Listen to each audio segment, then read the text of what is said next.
Yo, what's going on guys? Arekkz here, welcome back to another Destiny 2 video, and in this video I want to show you guys the Nightstalker subclass for the Hunter, since it's one that we haven't really seen anything for. Plus, I also want to tell you guys how to get the Taken King subclasses. So if you do enjoy this, you do find it helpful, then a like would be super appreciated. Comment down below if you have any questions, but first up, let's begin with how exactly do you get these. Now, I'm not going to talk about story whatsoever, because the cool thing about these is that you don't have to do story in order to get the subclasses. Basically, these are tied to patrol and public events. The way that this works is that you begin the game with a subclass, and then the other two you'll get basically by participating in public events, and then whenever you complete a public event, a chest will drop, and then when you open the chest, you have a chance of finding a subclass relic. Now, to be clear, the first relic you find, which will be for one of the kind of two original subclasses, that can drop for you pretty early. I got my Golden Gun one to drop around level 8. However, if you want to get the Taken King subclasses, these do not start dropping until you hit level 15. So you will need to do a little bit of grinding if you want to get these ones. That of course means Nightstalker, Sunbreaker, and of course Stormcaller. Those ones you'll need to be level 15 if you want to get them. But essentially all you do is you go out and you partake in public events. And again, once you complete them, you open the chest, and there is a chance, it is not guaranteed, but there is a chance that the relic will drop. Now when the relic does drop, it then appears in your subclass icon tray, and you can then hover over it, and it will then tell you that in order to activate the quest for it, you need to complete more public events. The actual description text for it reads, rekindle your lost abilities by defeating enemies and fighting alongside fellow guardians in public events. So as the text states, you go out and complete more public events, and then gradually the progress bar will increase. Now the very first time you get a subclass, if you do it around say level 8, it actually goes up pretty fast. In fact, I did 2 public events and it was already maxed out. However, for the Taken King ones, the ones you get at level 15, I had to do probably about 10 public events, give or take. It was a little bit slower to level up. But either way, complete them, max it out, and when you do that, you will then have the option to go to the Shard of the Traveller, north of the EDZ, the European Dead Zone. You select it as a standalone mission. You have to do this mission solo, so if you're in a fire team, you'll need to leave your team.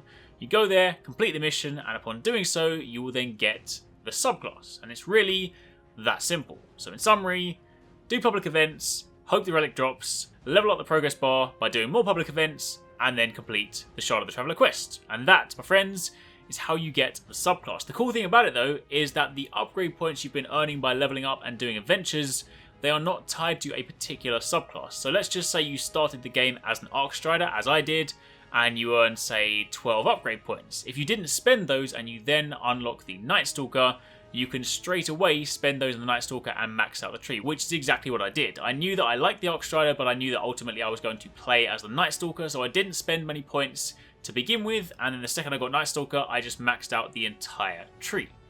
So, with that being said, let's take a look at that tree. This, my friends, is the Nightstalker subclass tree. So right at the center, we do have the Shadow Shot super ability. Tether your foes to a Void Anchor, slowing, weakening, and suppressing them for you and your allies. And that, of course, binds to L1 and R1. You then have your grenades, so you have the Vortex Grenade that creates a vortex which continually damages enemies trapped inside. We have the Spike Grenade, which is the one that can attach to a surface, and then it can emit a torrent of damaging void light. And you have the Void Wall Grenade, which is the one you throw on the ground, and it creates a horizontal wall of burning void light. Of course, given that we are playing as a Hunter, we have access to the Hunter class abilities, so these are the same no matter what subclass you choose. That is, of course, Marksman's Dodge, where you can dodge and then reload your weapon at the same time, or you can have Gambler's Dodge, which is more like the conventional Shade Step, and this also then recharges your melee ability if you do so near enemies. On the jump front, this is pretty standard. You have your high jump, you have your strafe jump for better directional control, and you of course have your triple jump, which is my personal go-to. However, when you then turn your attention to the optional paths, the first one at the top is Way of the Trapper. First up, you have Keen Scout, so of course sprint and sneak faster, and gain an enhanced tracker, that is the slightly more detailed radar. Tethered enemies are also marked for easy tracking. On top of that, you also have Deadfalls. The void anchors that you fire from Shadow Shot become traps, and they actually wait on surfaces, so then when things get nearer, they will of course then trigger. Plus, your void anchors have increased range and last longer. On top of that, you also have Vanishing Step. This is actually a new one. So for the most part, this subclass hasn't changed a great deal from Destiny 1, but this is a new ability.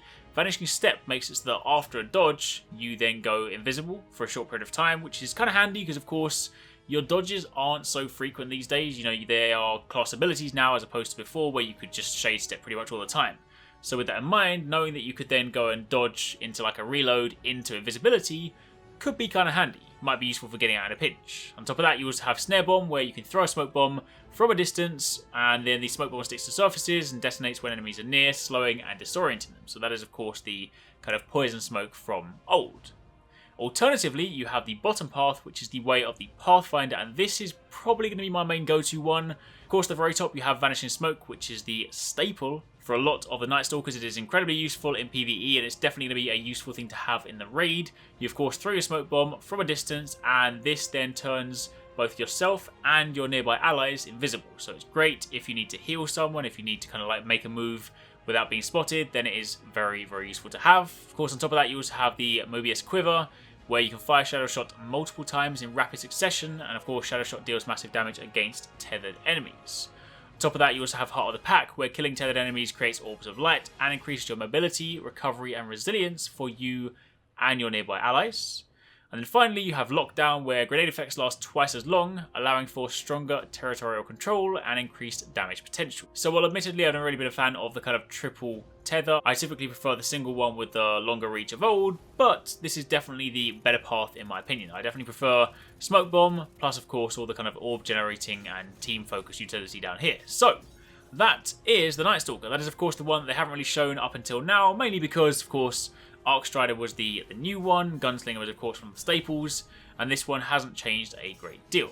But it is still nice to have it back. It is definitely going to be my raid focus one because Arekkz, as fun as it is, I feel like it's going to have limited utility in the raid, especially when it comes to bosses. I'm definitely not going to be running up to a raid boss trying to beat it with my bow staff, so having a tether and being able to fire that and then deal more damage on enemies is going to be incredibly useful. So this is my default hunter for the time being. But that is pretty much it. All I'm going to do now is leave you guys with some gameplay of the new Nightstalker in action, so you can see both sides of the same coin, so to speak. But aside from that, that is it from me. Make sure you guys enter the giveaways if you haven't done so already. I've got a PS4 Pro giveaway and a Destiny 2 model giveaway for Lord Saladin and CAYDE 6. So check those out. They're linked down below if you want to enter. Of course, check out the other videos and be sure to keep it locked because I've got plenty more Destiny videos coming your way all this week.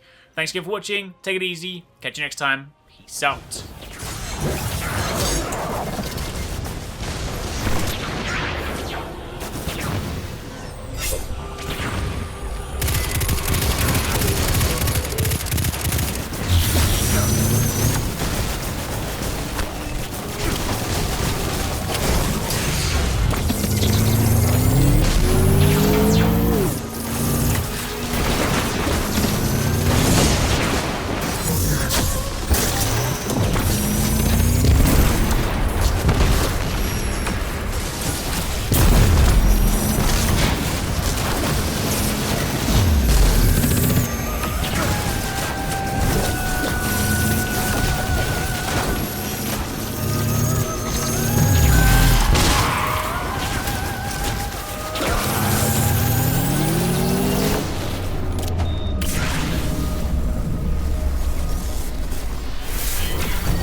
That's one fancy glimmer drill. Knowing you, it won't look that way for long.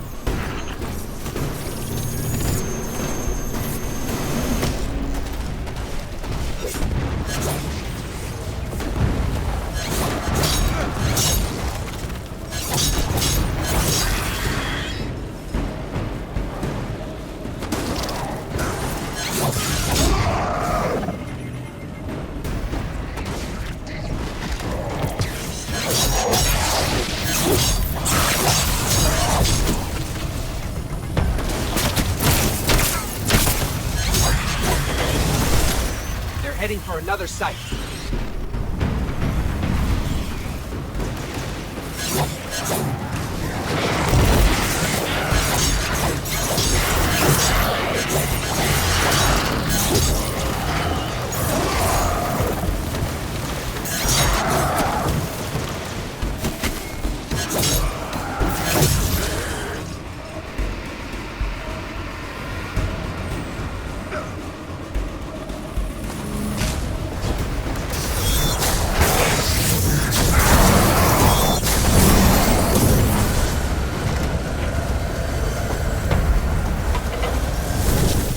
Off they go.